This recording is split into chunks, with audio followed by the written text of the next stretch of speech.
E a integral de 0 a 1 da função que está por cima, que é a raiz quadrada de x, menos a função que está por baixo, que é x ao quadrado. Portanto, isso é a integral de 0 a 1 de x elevado a 1 meio menos x2, integral em x, tá certo? Que é igual a x elevado a 1 meio mais 1, dá quanto? Dá x elevado a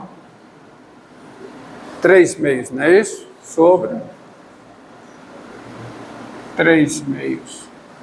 Menos o quê? X ao cubo, 3. Isso de quanto? De 0 a 1. Vamos ajeitar um pouco. Isso dá 2/3, tá? Tá bom? Da raiz quadrada de x3 menos x3 sobre 3 de 0 a 1, que é igual a quanto? A 2/3, né? O valor dessa função 1, que é 2/3, menos quanto? 1/3, menos o valor no zero, que é 0. Então, isso aqui é só quanto? 1/3. Como eu disse, dava para saber, por um exercício passado, que tinha que dar 1/3. Porque se você completar o quadrado aqui,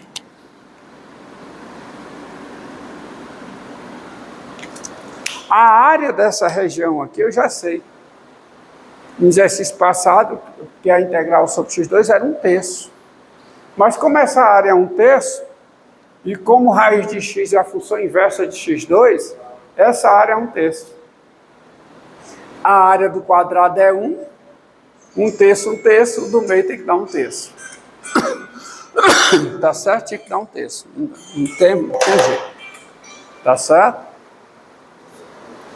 Então tá aí, você tem essa fórmula, os exercícios, tem vários exemplos no livro.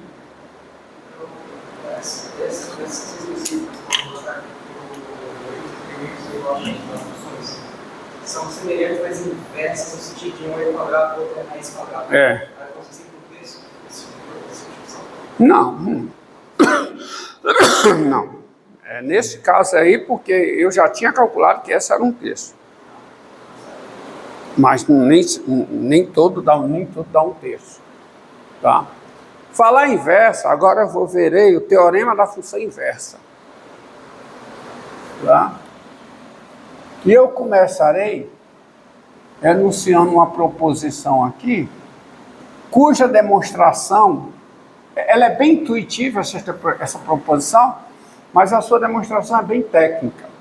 Ela é consequência de várias proposições anteriores e todas elas estão feitas nas notas. Eu fiz questão de, nas notas, colocar todas as proposições em sequências que geram essa proposição que eu vou colocar aqui, que é bem intuitiva. Tá?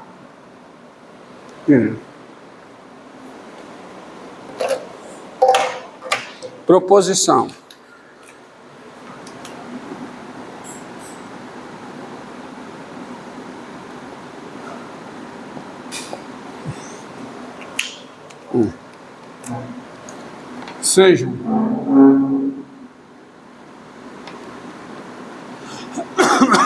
Sejam I e J intervalos de R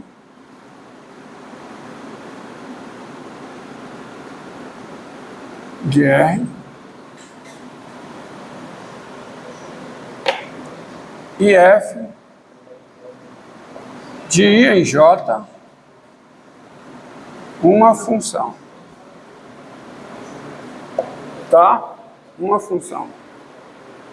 Proposição diz o seguinte: Se f é contínua e invertível, se f é contínua e invertível, então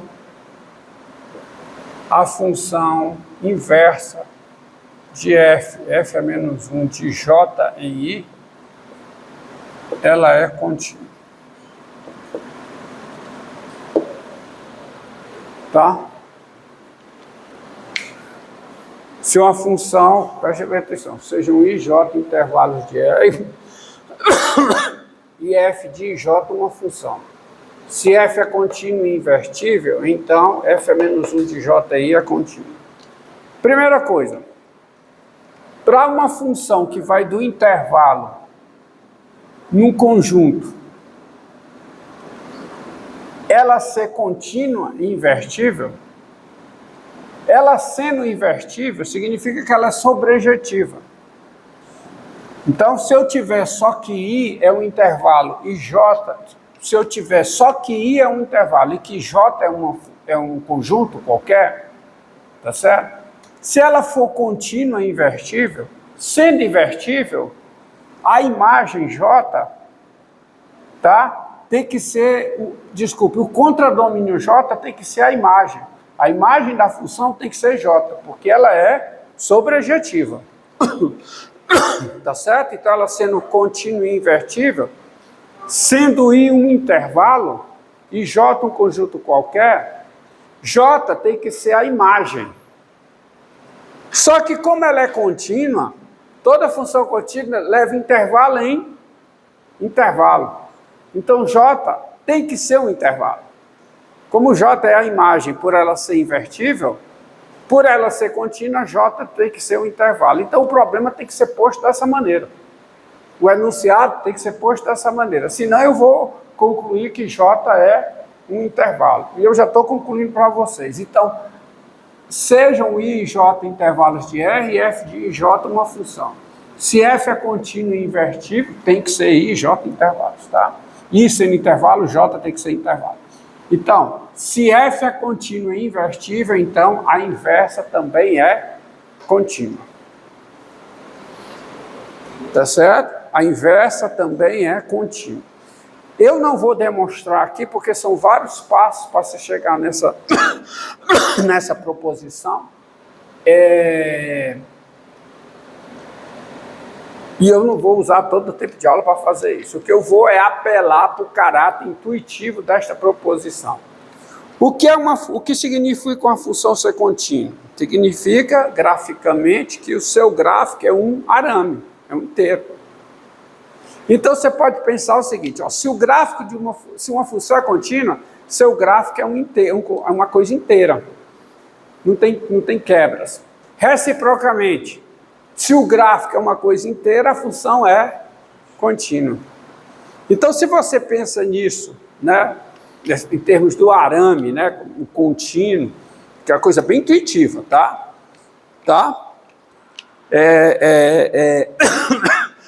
Se você pensa dessa forma, sendo f e sendo i e j intervalos e f de j uma função contínua e invertível, a sua inversa tem que ter o gráfico como uma coisa contínua também. Por quê? Pela seguinte razão, ó. Eu vou fazer um desenho aqui, ó. E vou colocar o i e o j assim, ó. Vou colocar aqui o i,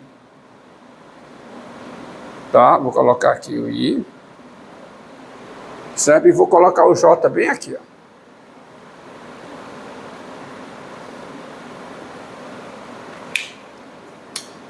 Está aqui o intervalo i. E vou exagerar e vou colocar o j bem aqui. Tá? Então eu venho aqui, ó.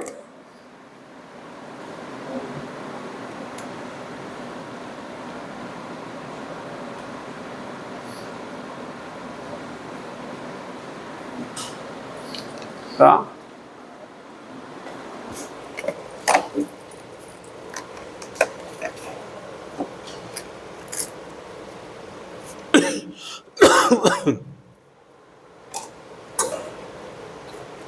Aqui. Aqui, coloca o J bem aqui. Então, vou fazer melhor. Fazer assim.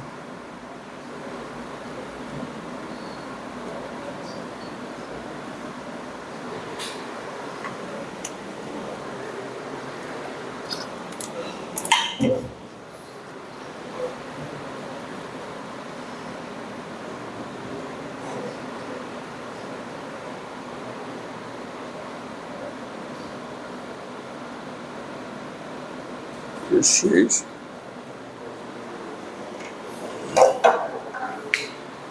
Suponha que aqui esteja o I.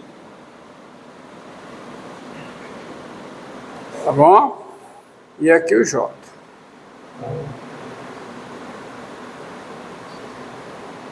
Tá? Evalui J. A função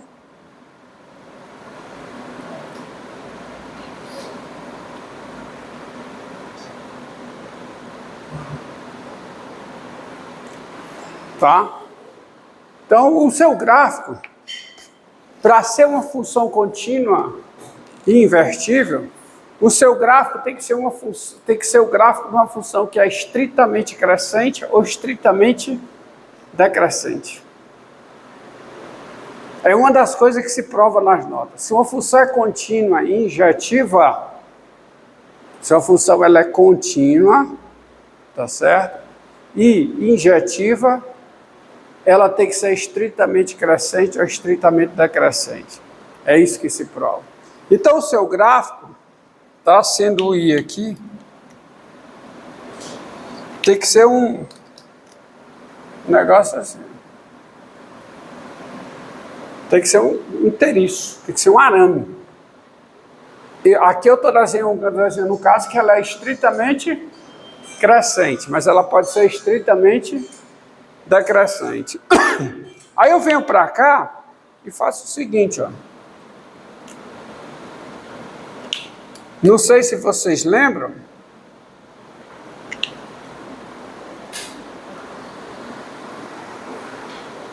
mas o gráfico da inversa é o reflexo do gráfico da função, isso é a f. O gráfico da sua inversa é o reflexo do gráfico da função em relação à bissetriz do primeiro e terceiro quadrantes. Então, tá aqui. Se aqui tá, ó. Aqui tá o J. Eu tô vindo aqui. Vamos ver aqui. Vou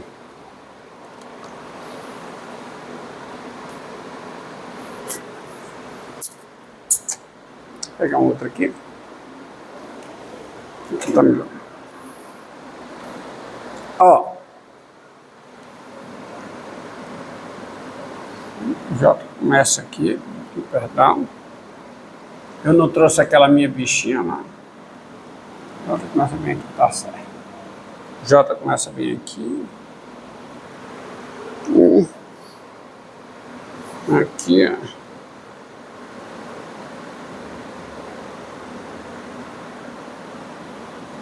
Então o J tá aqui. Tá aqui o J. E onde é que está o I?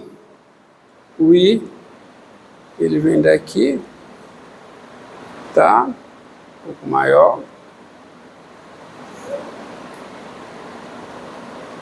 Fica aqui.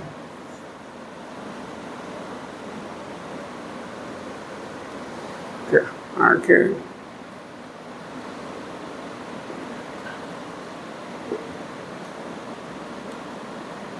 Para com dor. Agora aqui o I, aqui o J. Certo? E, portanto, você tem, ó. Cá. Pra cá. Aqui. Aqui. Observe que esses dois pontos aqui, eles têm abscissa igual a ordenada, não é? Então, eles estão na bissetriz do primeiro quadrante. E agora, a inversa, como a F vai de I para J, a sua inversa vai de onde? De J para I. A inversa, a F indo de I em J, ó, a inversa indo de I em J, a sua inversa vai de quê? De J em I. E a relação básica que amarra a inversa é o seguinte.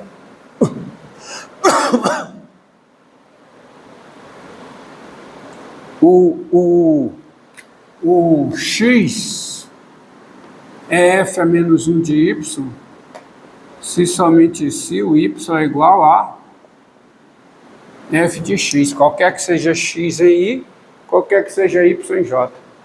Então, se o ponto xy está no gráfico da f, o ponto yx está no gráfico da f a menos 1. Tá certo? Então, daí sai que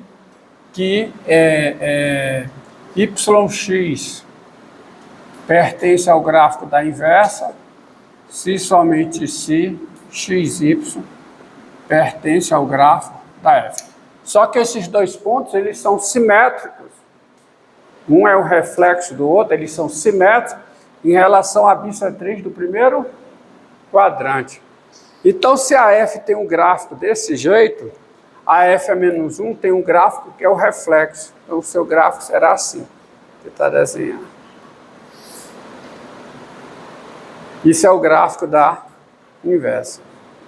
E repare, o gráfico da f sendo um contínuo, o gráfico da inversa também tem que ser um contínuo. Porque um é o reflexo do outro. Aqui não pode ter quebra, não quebra aqui. Se aqui tem quebra, aqui tem quebra. Se aqui não tem quebra, aqui não tem quebra. É si, somente si. Então, intuitivamente, você vê que, sendo a f contínua e invertível, a sua inversa também é contínua. Invertível já é. F menos 1 de J em I, apaguei, né? É contínuo. Entendeu? Como? É possível que essa inversão Não. Teorema da função inversa não é para integral, é para derivada. Tá? Aí o teorema é o seguinte. O teorema é esse aqui. Teorema. Esse é o teorema da função inversa. Tá? Então, sejam I e J intervalos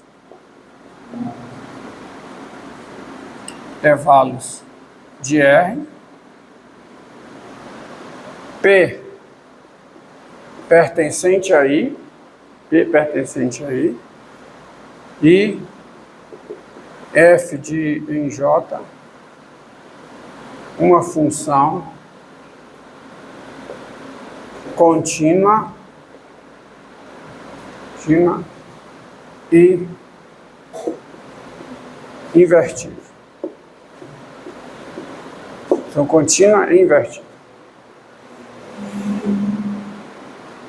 O teorema diz o seguinte: se a função f é diferenciável,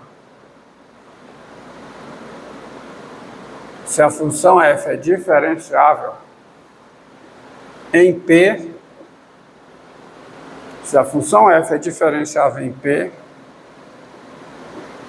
vírgula, então a inversa é diferenciável